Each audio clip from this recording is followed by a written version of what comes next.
கேளு. யாரு bad boy? டேய் நீ பேட் பாயாண்டா. இந்த புள்ள சொல்லிருச்சு பாரு. இதுதான் நீ சத்தம் போடாம இருன்னு சொன்னேன்.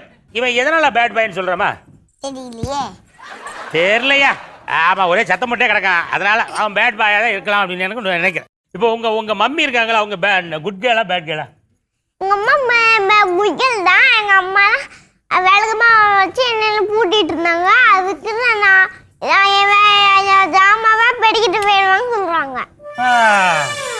எங்க அம்மா நான் குட் கேர்ள் தாங்க, விளக்கு மாத்த தூக்கி கொண்டு பெருக்கி அள்ளி குப்பையில போட்டுருவேன்னு சொல்லும்போது மட்டும் கொஞ்சம் பேட் கேர்ளா தெரியறாப்ல. என்னமா?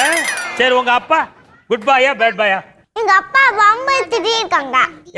எப்ப பார்த்தாலும் வீட்டுல சும்மா கிடக்காரா? ஏதாவது வம்பு இழுத்துக்கிட்டே இருக்காரியா? கடைசியா உன்ட்ட என்னம்மா வம்பு இழுத்தாரு? அன்னைக்கு அழ வச்சுட்டாரு. அழ வச்சிருக்காருங்க ஒரு சின்ன குழந்தைய. அது என்னன்றத கேட்காம விடக்கூடாதுல்ல. ஆமா, என்னம்மா எதுக்காக உன்னை அழ வச்சாரு?